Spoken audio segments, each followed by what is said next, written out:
Welcome, welcome. Hi, Monique. Hi, David. Hey, Hi, good evening. Good hello, Mary evening. Margaret. How Hi, you David. doing? How are you? Good to see you both. Always a Good to, pleasure. good to see you. So we are here with a community conversation about the right to stay. And Monique, I don't know if you feel a sense of deja vu, but we are here doing this conversation for the second time. And Yes, that's because we were so excited and delighted to have David Harris as a guest in this community conversation. And when we tried it as a hybrid, the technology was not all that we hoped.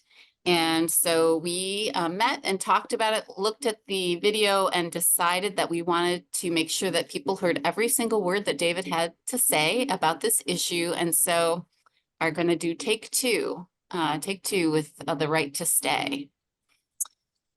very So, good. This does feel like we've been here before, but it's going to be great. So thank you for allowing us Yeah, to redo this again, David. Thank no, you. I can't. yeah, thank you very much, David. No, Really I'm glad. appreciate it. Yeah.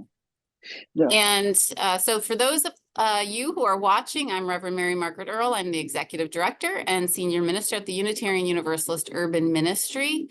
And we are an organization that is committed to working across race and place to dismantle racism and white supremacy culture and to advance racial, social, and economic justice. And one of the ways that we do that work is by lifting up the issues that are facing Roxbury and what is important in this community. And that's what this series is about. And Monique, would you say a little bit about the history of these?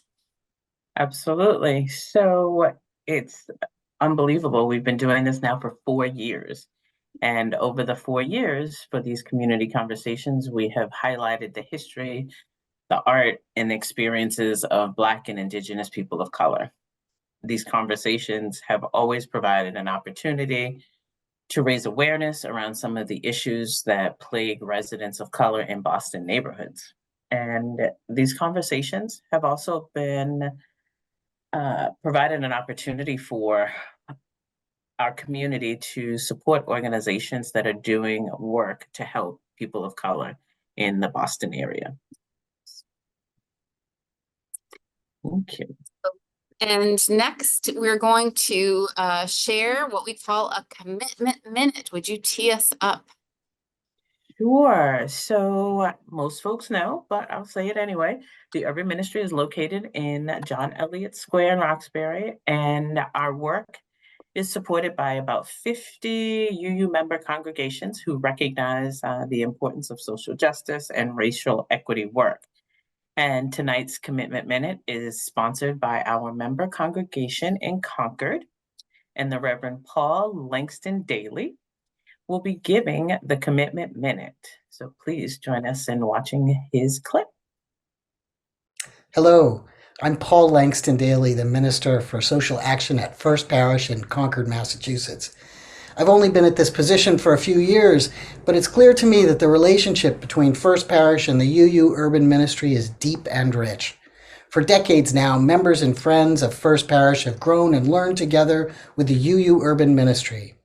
When I asked a few of them what were some of the most important lessons that they learned, Beth said, I learned to just keep showing up because when we keep showing up, we build relationships. Rebecca referred to the quote on the wall in the hallway from the Aboriginal Women's Collective in the 1970s that says, if you've come here to help me, you're wasting your time. But if you've come here because your liberation is bound up with mine, then let us work together. She said, that quote reminds us all to be humble and open to mutual engagement. And Leslie said, I've come to admire and learn from the open-hearted and brave way that the UU Urban Ministry has reckoned with the history of First Church and how they've come to center and celebrate the voices and priorities of their neighbors. These are just a few of the many reasons that our partnership with the UU Urban Ministry is so important to the members of First Parish. We're grateful to the many people who give of their time and attention to this work, including David Harris with his strong commitment to the UU Urban Ministry and to fair housing and civil rights. As a person committed to social justice, I believe that collaboration and solidarity are the lifeblood of our democracy. Together, we build the beloved community. Together, we work to bring about collective liberation. We are deeply grateful and blessed for all these rich relationships and for the work of the UU Urban Ministry. Thank you, Reverend Langston Daly, for those words of inspiration and appreciation. I do appreciate it, and we really appreciate Concord's support of the work that we do. Always. So now it is our pleasure to get to the main event of our time together, which is our conversation with David Harris. So let us tell you a little bit about David. David is retired as the managing director of the Charles Hamilton Houston Institute for Race and Justice at Harvard Law School. He has an extensive experience in many facets of civil rights issues. Prior to his position at the Charles Hamilton Houston Institute, he served as the founding executive director of the Fair Housing Center of Greater Boston. David is the former president of the board of directors of the Massachusetts Foundation for the Humanities and longtime chair of the Medford Human Rights Commission. He currently chairs the Massachusetts Advisory Committee to the U.S. Commission on Civil Rights. David lives in West Medford with his wife. And importantly, he also served for many years as a board member of the UU Urban Ministry, for which we are very grateful. And we don't let him, although he completed his 9 years or more than 9 years, we stay connected and try to keep engaged with him. So welcome, David. Well, thank you for having me. It's, I love to be engaged, and I think the world of the work of the urban ministries and of both of you. So it's a pleasure to do this. Take two. Thank you. Thank you. So can you just first begin by telling us a little bit about your background and what drew you to housing advocacy work in particular in the world of social justice? Why housing? So, yes, I mean, one of the things, first of all, you said you all are having a little deja vu. I'm having a little deja vu. And I have to say that, one of the things when I was teaching and people would ask me to repeat what I said, I'd have to look around in class and say, did anybody write that down? Because I don't remember, right?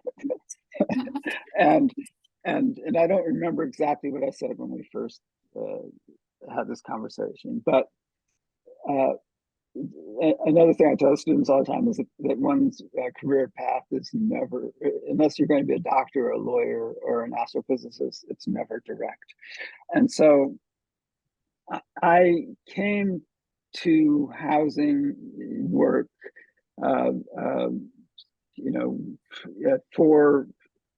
for fairly mundane reasons. I had done a lot of civil rights work before.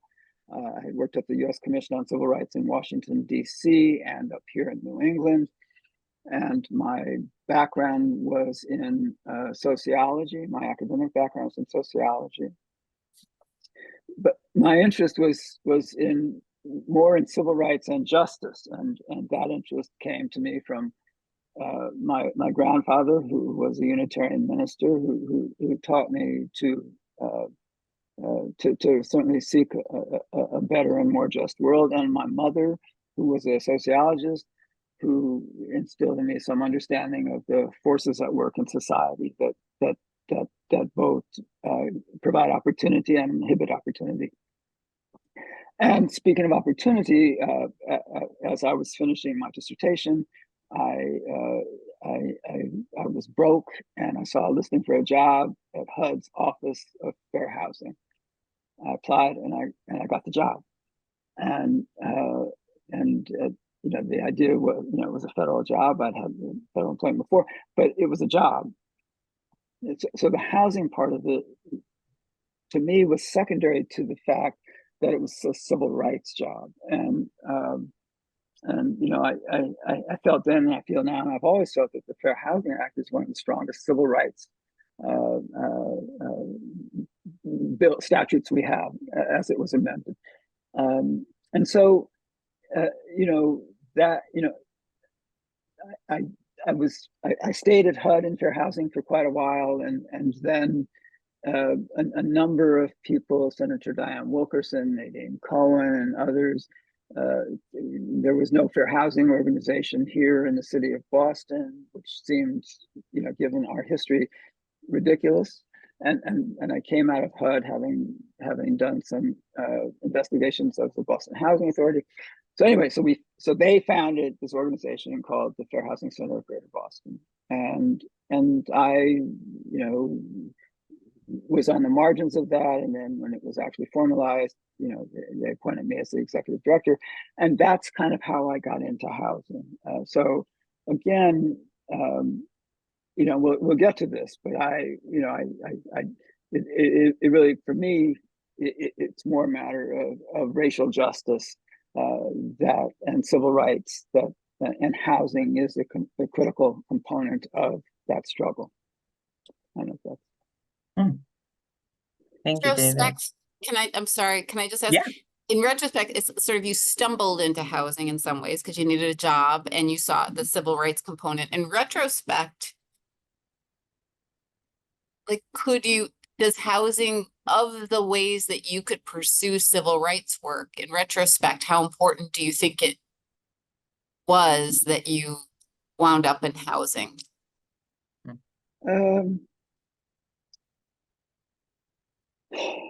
Versus something else. Yeah. So no, I get that. I mean, I'm not sure how important it was for me personally. I think if I had been in any field that allowed me to contemplate questions of racial justice, I might have come to this in the same direction that I have come now. I will say that my friend and colleague Nadine Cohen, a longtime civil rights attorney, used always said, and it's a truism, that here in Boston, to tell you the truth, it's too bad that we didn't do housing before we did education. It's too bad that we didn't desegregate housing before we desegregated the schools. And so, in some level, in that sense, in terms of if we had done that, and it's not how much it would have affected me, but I do think that if we had desegregated housing before we did education, we'd have been in a different place today. And so that's not really answering your question, but that's my take on it. I would have wound up, I think, having the same ideas about justice that I have now, and I wouldn't have had to go through the withdrawal from housing that I'm going through, which we'll come to. Yes. Thank you. I'm sorry, Mary Margaret. I'm not sure if that works, but It totally did. Yeah, thank you. It did. And to your point, there has been a lot of attention recently on the ways some of the suburban communities have used zoning restrictions to circumvent affordable housing regulations, as well as the ways homeownership is kept out of the hands of people of color. And last month, for our community conversation, we featured Aja Kennedy from the Boston Indicators Project. And she had participated in a study of what programs were effective in helping people of color access home ownership. But you've kind of turned it on its head. And I would love for you to talk a little bit about, your journey from homeownership and suburban access advocate to kind of where you are today. Well, so this is one where I'm really thankful that we're redoing this, because I can temper some of my remarks from the other night. Temper anything. No. I've had a chance to think about it, and I think there's one thing that's really important to me. As you'll see, I mean, I do have a somewhat different take on what's important to me, but I don't in no way want to diminish the fact that, as you suggest, Monique, historically, opportunities for people of color and other people in protected classes to avail themselves of the benefits of living in suburban communities have been denied. They've been structurally denied. In just today's paper, there was an article about and today being, March 13th, 2024, about the existence of racial covenants in deeds to property, right? And I know that 12 years ago or so, we found a racial covenant in a deed that was printed in the newspaper, right? It was printed in the newspaper. And so it's not just zoning, Monique. I mean, the zoning really is used to systematize a pattern, process, and preference for exclusion, right? And it is just wrong. So there's no question. And so I think we do have to address the zoning question. I think, again, in the news, there's all this in the news about Milton and other communities that are resisting, the Commonwealth's attempt to create more affordable housing in their communities. And we know on some level, affordable housing is code for people of color. I mean, whether it is or it isn't, it's that way. And sometimes, and so the resistance, is deep and abiding and ongoing. And so, having said that, I do think that the emphasis on home ownership itself, on opening the suburbs for people to move from the city into the suburbs, as matters of law, are very important, I think. And I think in terms of creating opportunities, they're very important. I would say they're necessary, but not sufficient. Okay, I think that's the kind of point that I didn't make the last time. And I think that to the extent that we focus on those things exclusively, it is to the detriment of our efforts to achieve racial justice, right? Which is the goal. The goal isn't simply a mechanical opening up of the suburbs or a mechanical purchasing of homes. It has to do with the change in the structure of our society. And so if it's not sufficient, and we need to think about why it is that we have fixated on this so fully. And the reason we fixated on it is because our suburban communities look different from our cities, right? We think of them. It's interesting. At one point, I used to think about doing a study of implicit bias is when you have these associations for individuals. I wanted to do a study of kind of implicit bias in communities. And as an experiment, I wanted to say, I used to in my talks, I used to say, I'd like you to close your eyes and visualize what you think of as an ideal place to live, an ideal community, right? And then I'd say, okay, now I want you to close your eyes and visualize what you think of as an urban setting, right? And my hypothesis is that the former would be this beautiful, wonderful, lush place that's healthy and vibrant and has lots of opportunities, and the latter would be broken windows and all the things that we associate with the city. And I think that that we need to take a lesson from that, and that lesson is that we know what we think of as a wonderful community and kind of appropriate setting to raise a family, and that we should make all of our communities look like that. And that the tendency to think that we need to move people, and that the only opportunity, the only pathway, to those opportunities is to move, is misleading, and in fact, in a way, I think, reaffirming a system of inequality. Yes, thank you. So again, I just want to emphasize that I think the fight over zoning is an important fight, and it's a real fight. And what happened in Milton, and and I'm not, that this doesn't, you don't have to.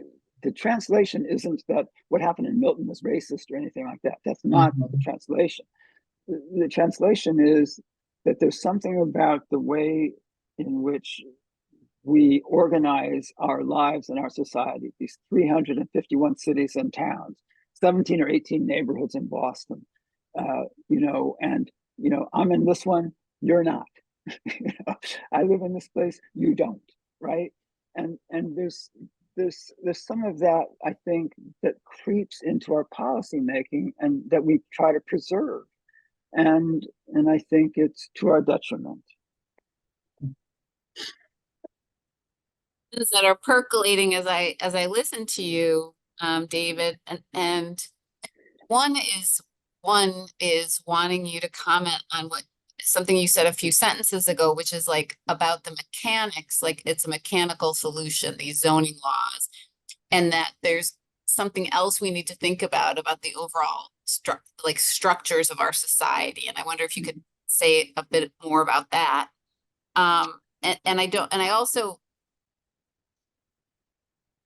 And then I want to talk about kind of the title of tonight's conversation, the right to stay, and how that emerged from a conversation that you and I had where you were talking about sort of that, this, imagining that everybody wants to live in the suburbs, and that in fact, sometimes you think you have to go to the suburbs to get access to good schools. Well, that shouldn't be the case. And I wanted to also have you talk about kind of that title, the right to stay, and the right to what people's rights are when in the communities that they're in now. Can you talk about both those things? Yeah. I know that was a lot. Yeah, no, it is a lot. And again, forgive me if I'm gonna go to my talking points and invoke the Kerner Commission again too here, because but on the first part, the mechanics and the structure. So years ago, we worked, when I was at the Fair Housing Committee, we worked with a group in the North Shore that was trying to encourage and make and create opportunities for people to move from Boston to communities on the North Shore.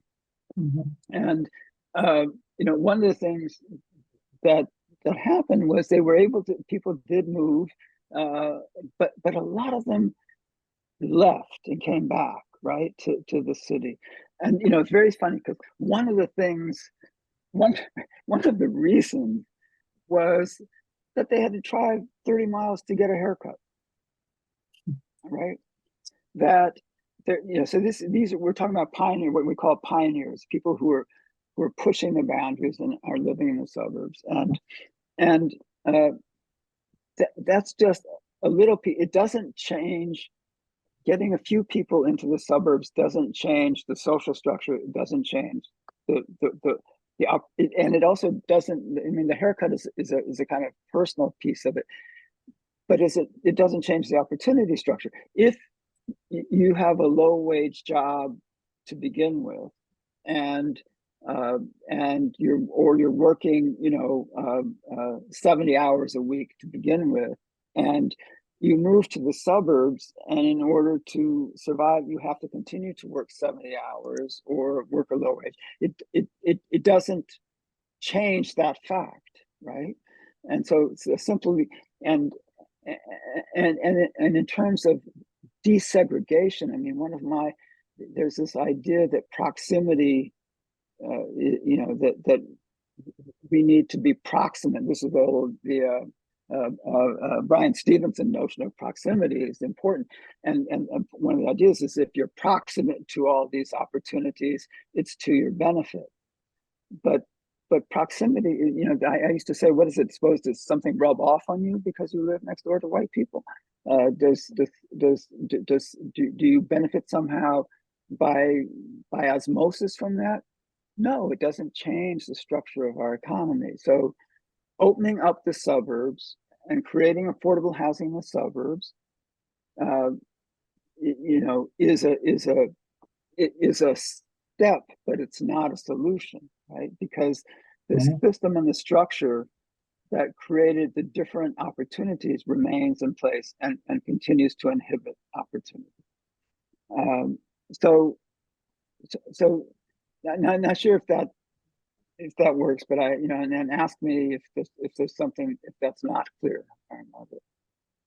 Clear. And I think the other piece that I tacked on was, I will say that in my experience, serving the urban I'll get to ministry that part. Don't worry. I didn't forget the second part. That was just the Okay. answer to the first part. Yeah. Okay? Thank you. Yeah. Okay. I was going to say that more people that they love living here. I mean, Right. and I think your point was, talking about what people have a right to where they are. And Yeah. No, so I mean, I'm going to come to that was just the mechanics and structure. Okay. Right? Yes. Thank you. So on the second point, and this is where I'm going to reinvoke the Kerner Commission here. In 1967, the Kerner Commission issued this very famous report in which they named white racism as the reason that we were in the mess we were in 1967, which was that our cities were exploding, right? And they named it white racism. And they talked about, in their section on housing, they talked about how segregated our housing was. And now these were mainstreamers who believed that integration was the solution for our society, and they were firm believers in that. And they said, listen, we have three options. We can continue on down the path we're going down right now, which has to do with separate development tracks for cities and a different development track for the suburbs. And the two were vastly different. And the suburban communities were developing at a rapid and wonderful pace.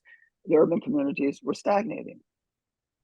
And they said, we could pursue a pathway in which we just threw all kinds of resources into the city to bring the cities basically and continued to have the suburban path, right? Or the third option, they said, is we can insist that we open up new opportunities for residents of the cities to move to the suburbs and enrich the urban communities. They called them ghettos, ghetto enrichment, they called it. And part of the reason for that, they made a couple of points. They said, there's no way that we can move everybody at once, right? And they were concerned that in the meantime, the cities would continue down this path of underdevelopment and whatever. So they said, we have to proceed immediately to enrich these environments. And what they meant by that was to start to move them along the same path that the suburbs are moving along, right? To kind of create the same kinds of livable communities, for lack of a better word. And we didn't do that, right? We did not do that. Rather, we continued down these two paths. There were fits and starts, but listen, the city of Boston, you heard from from others about the kind of what went on in the city of Boston to kind of keep us keep these two tracks running. That there was a report in 1973 called Route 128, Boston's Road to Segregation. In 1973, we knew that we were heading where we are right now. Having said that, and the fact of the matter is that Boston's neighborhoods, cities that, as you say, contain incredible resources. There are wonderful reasons to live in Boston. There are reasons why people, and who have lived here for generations, who cherish these communities, and for whom moving to a suburban community is not the better option, right? And the fact is that on some level, there's this other goblin in the woods named gentrification. That's tending to push people out, whether they want to go or not. And so, but to your point, yes. I mean, look, as far as I'm concerned, there's a need to promote the opportunity to move.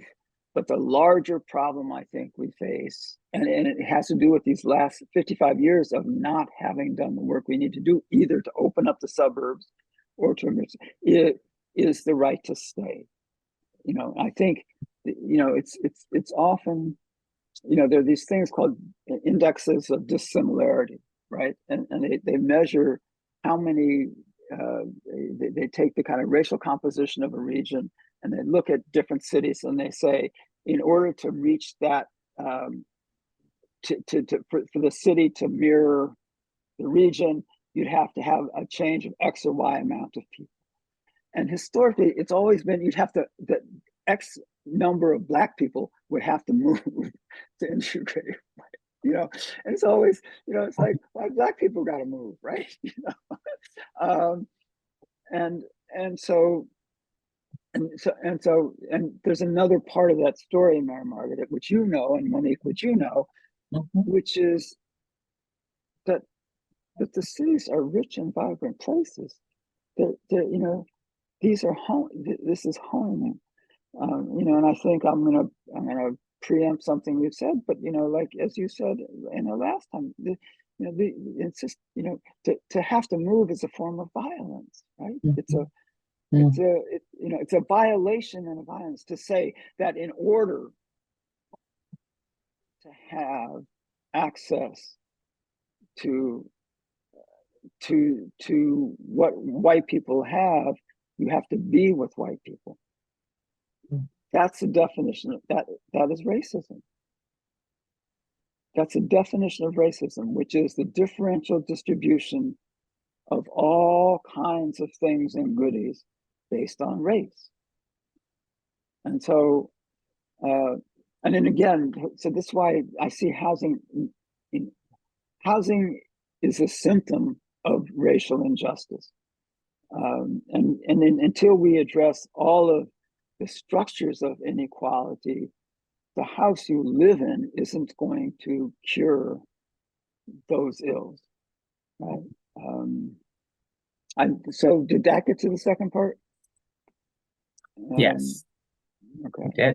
You did. Excellent. Thank you. So, you mentioned it, Mary Margaret mentioned it, that, people love where they live, including, our young people. And our young people from Roxbury Youth Programs, they're actually doing research on housing. And we look forward to the information that they're gathering and the presentation that they will make about their findings.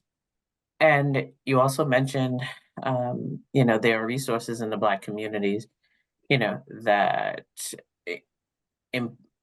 both in terms of how these communities have been under-resourced and the ways that the communities have abundant resources. And I would love to hear a little bit more about those resources that may be available to this next generation. But we want to show you videos from the young people, and perhaps you can answer some of their questions and then talk a little bit about some of those resources that are in the Black community. So, what do you like about your neighborhood? I love that in Hyde Park there's always events as well as in Roxbury. I think there's a lot of power in bringing people together. In Hyde Park, many of my neighbors actually like to hang outside and have conversations, and you don't see that a lot nowadays because people are more to themselves and we have phones. And of course, without Roxbury, I wouldn't have found RIP, which is a place that means a lot to me. Who do you think is doing good work in your community? My name is Fumi. In my community of Roxbury, I think that those who are contributing to the pride of Nubian Square by making like the Frugal Bookstore, just all the paintings around there reminding us of Black voices and Black figures. I think that those people are doing a very good job because it reminds us of our background, our history, and it allows us to reminisce about how great we are, even though we constantly are just being put down in several areas. But I think that those people doing all that, they're doing a really good job. Any thoughts or reaction about those amazing young Well, people who are so yeah, thoughtful. I had the same reaction seeing it the second time. That they really are. I mean, those are that's our treasure, right? I mean, so I'll just say, um, I think, I think, look, they've put their fingers on it. It's this idea of bringing people together. And the idea of creating a community, right? I mean, I think um, that there's a sense that they have that they exhibit and articulate that sense of belonging, right? Right? Belonging. And so, one thing, look, I have these talking points, but for me, I think membership and participation in society are the two critical components of what otherwise called citizenship. And one of the really things that comes through there is that, even as I say, although all people kind of talk about Roxbury in all kinds of ways from the outside, from the inside, there's membership and participation. The young people, the residents, feel like they belong, right? And that's important. And I have to say, and naming some place like RYP, the point that one of the points is RYP is a critical, it's important, but there's so many opportunities for young people and for all residents to engage, right? To connect, to engage, to be active, to have voice, to make a difference. And that these young people are aware of that is a sign of how well that's been done. First, that's really important. It doesn't just happen. And you see, and that's the thing, that if you're not in the community, if you're not walking down the street, if you don't understand what that's like. It's real. It's part of life. And then the other thing that they said was this idea of Nubian Square, and Black voices and Black background and history. And the reason that's important, and again, I have to say, Urban Ministry does this, these tours, I mean, I think it's really important that the young people are being exposed to the culture, right? And being given an opportunity to celebrate a culture. And it's not a culture from over there. It's a culture from right there. I had another thought about something they said, which has escaped me. I'm sorry, old man, forgive me. So, and again, I think my hope and for the future is that there's a way to mobilize and activate the resources that already exist in our community, to be front and center, the voices that are identifying problems, crafting solutions, implementing those solutions, and evaluating those solutions. The experience and expertise exists in the communities. It surrounds and envelops those young people. And those voices are the voices that should be at the forefront of public policy making about what's happening in their own communities. That's what I define as community justice, right? Look, I've said this before. I mean, to me, I say I'm interested in racial justice. To me, justice means to be made whole. It's a kind of it has connotations of the law and public health and faith and all that, but it's a very resonant. In a way, it's a simple concept. It's a simple construct. And we have had history of hundreds of years of harm and denial and diminishment, and we need to be made whole both as individuals and as communities, and we need to be at the forefront of determining what it means to be whole and what it means for our communities to be whole. Which, again, it's one other thing about the right to stay. because the other thing that's really problematic about the notion that mobility is the cure is what it does to the continuity of a neighborhood, both politically and culturally. You know, there's this idea in international affairs of brain drain, right? You know, so we recruit people from other countries who have advanced degrees, are going to be doctors, this, that, and the other, and then they leave those countries without. And to the extent that we think about exporting, you know, our resources to the suburbs, that represents a kind of drain on our communities as well that we really have to be on guard against. Thank you. Thinking about your comments about to be made whole. And one of the questions that I have is, does that also mean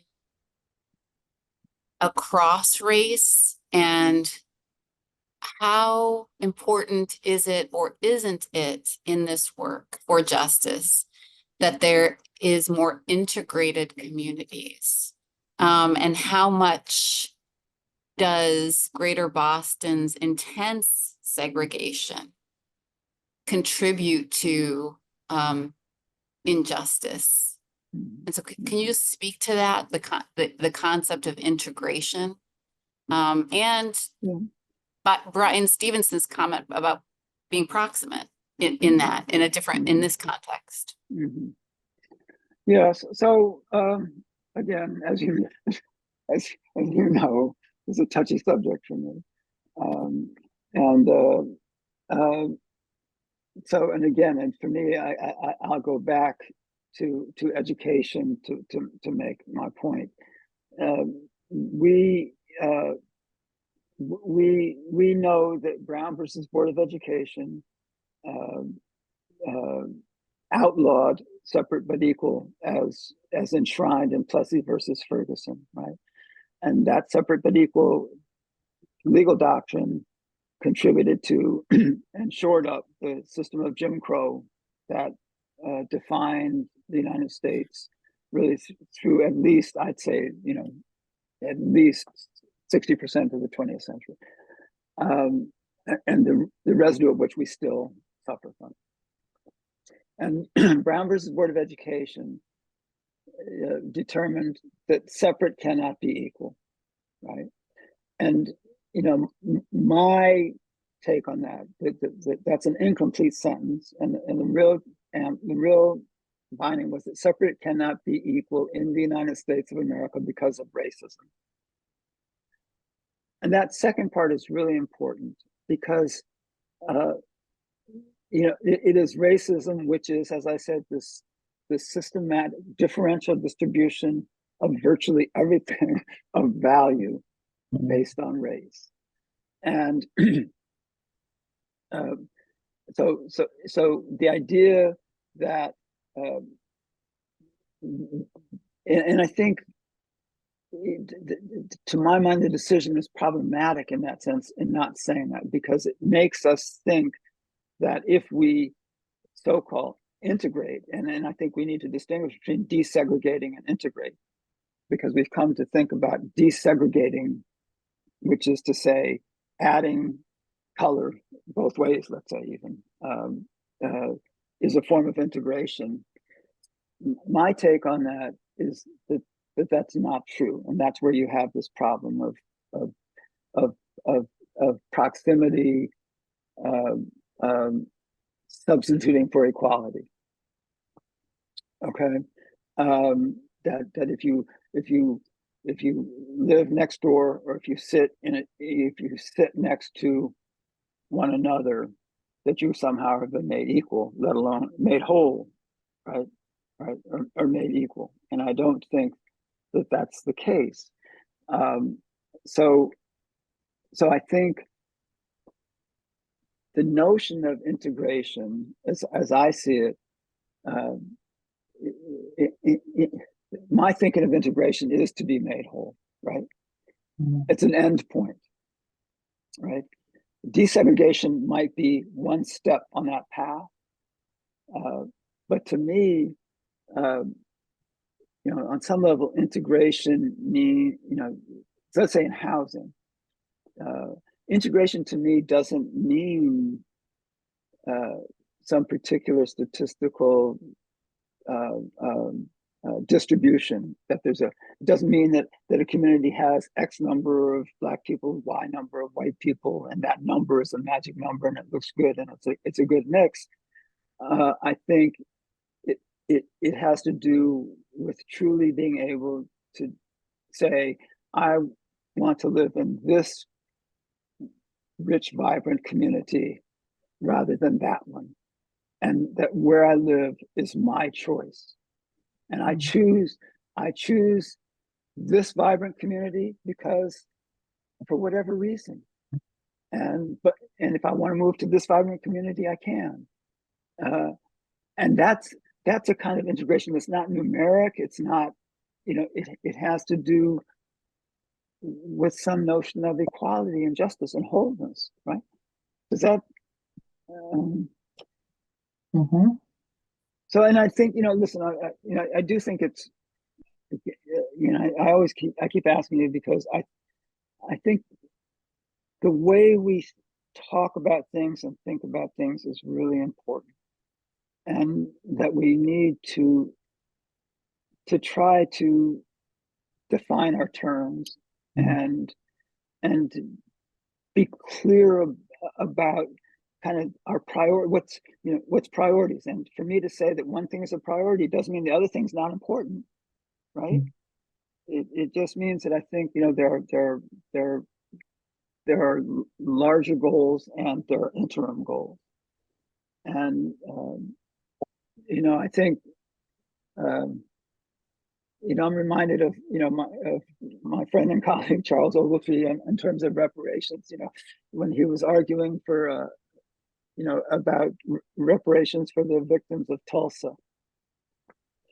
and I'll never forget. He said, in the 1920s, when we asked, when people asked for some kind of repair and some kind of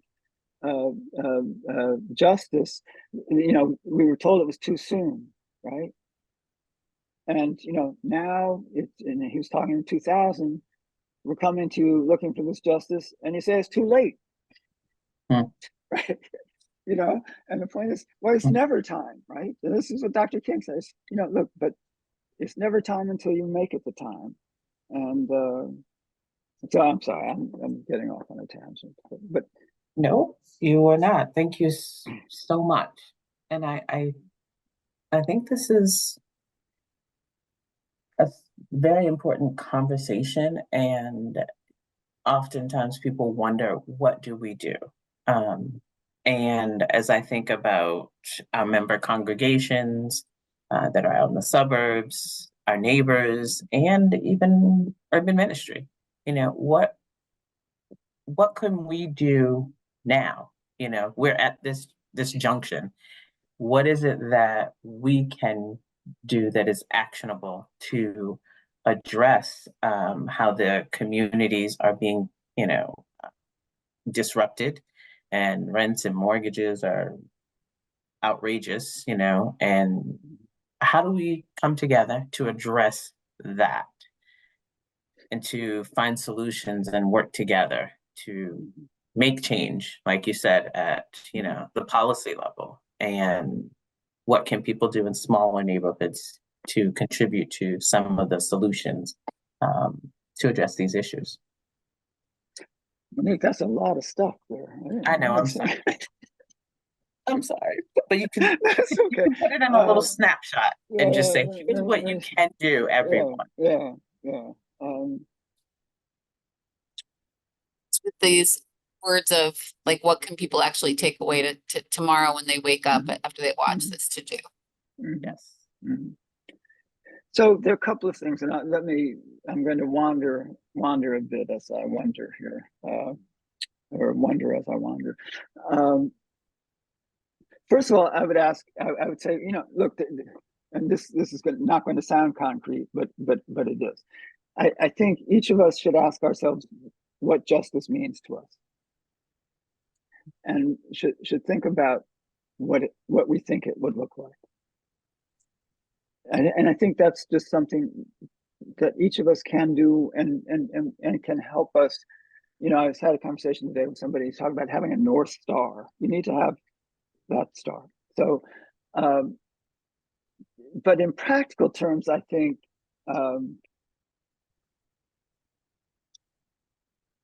so. Then I am going to winnow down to the particular. I think we need to be open to these kinds of to conversations. We need to have conversations in which we make sure that we're being clear and we're understood, and that kind of thing. But in practical terms, from my perspective, I think we need to be proximate in a different way than I'll say in the way I think that Brian Stevens talks about it. I think we need to be present with those with those around us, right? And if the member conversations,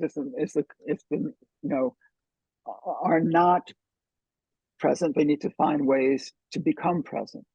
And if they can't become present, they need to find ways to learn from and understand what's going on elsewhere. And that still is not precise, but I'll try to be, I'll be even a little more concrete. I think, and again, taking something from the news, I read an article last week that the Greater Boston Interfaith Organization, I don't know if you all saw this, GBIO had issued a statement calling for certain actions to take place related to public housing. All right, they were looking to and they collected 1,700 signatures in support of a document, and and it was incredible because the document itself, I'm trying to find it here, called for some very concrete steps to improve the conditions and circumstances of people living in public housing. Now, the same day that appeared, there was another article in the Globe by James Jennings and Senator Edwards, I think, talking about the need to make sure that our home ownership efforts include anti-discrimination work, right? Mm-hmm. And my thinking is that those conversations need to overlap. That the GBIO, and Greater Boston Interfaith, those were suburbanites, right, who had come together and had found a way to be proximate with public housing residents and start to advocate for them for programs and policies and expenditures that would support public housing. I think it's like $100 million or something. And finding out who's doing what on the ground and how one can become involved. So I think the other piece of it is, to my mind, it's always critical to turn toward those who are experiencing the issue you're trying to deal with, as opposed to coming in and imposing your will or whatever. And finally, I'll say, I think the problems we face are largely matters of political will. That the reason we didn't abide by the Kerner Commission's findings was that we didn't have the political will to do what was necessary to fund the programs that would have addressed the needs of our cities. And I think that the thing that all of us can and should think about doing is, how can we leverage our voices, our political power, our political will to shape the policies that people in need are calling for. So but in order to do that, you do have to have some proximity. You have to have some idea of what's going on. And I think, look, I see the urban ministry is actually providing those opportunities, and that access. And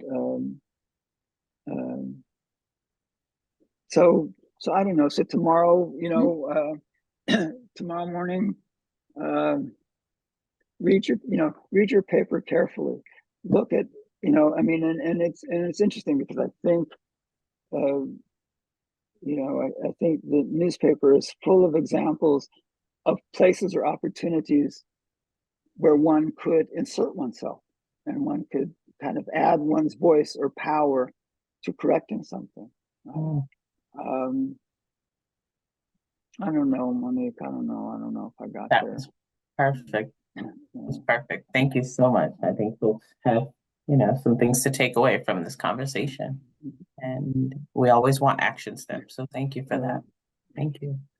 So I'll tell you, can I share my brick, my wall anecdote, my wall metaphor here? So I think, part of way I usually think about this is that in the United States, we think of ourselves as a land of opportunity. That's one of the global constructs we have of ourselves, right? I don't know if we say that anymore, but when I was growing up, that's what everybody talked about. Yes, the land of opportunity. Mm-hmm. And we also recognize that opportunity is not distributed equally. Mm-hmm. And so we have this idea that what we need to do is that there's this door to opportunity, right? And, some people don't even see the door. It's just a doorway. They just walk right through. Other people, the door slammed in their face. That's the kind of imagery we use about opportunity. And so we think about, we need to create more opportunities. We need to prepare people to take advantage of opportunities, to walk through that door. And we need to keep the door open longer. And my posture is that the door is the problem, and that there's a wall holding up that door, and that we need to dismantle the wall that separates us from one another, right? So that there's not just a doorway, so the wall is gone, and you don't have to funnel some people through a door. And then that image is intentionally difficult. A wall is a difficult thing to tear down, and what it requires is that the people who have, for some reason, landed on the opportunity side of the wall are obligated to return to the wall and heed the advice of people on the other side about where to attack the wall, right? And that's how you dismantle it, right? Because it's the people on the one side who are experiencing the need and identifying the problem. And too often I fear that once we get onto the other side, we don't give as much attention to dismantling that wall as we do to letting a few more people through the door. And I guess that's my point. It's not a matter of letting a few people through the door, because by doing that, you are confirming the wall and the separation.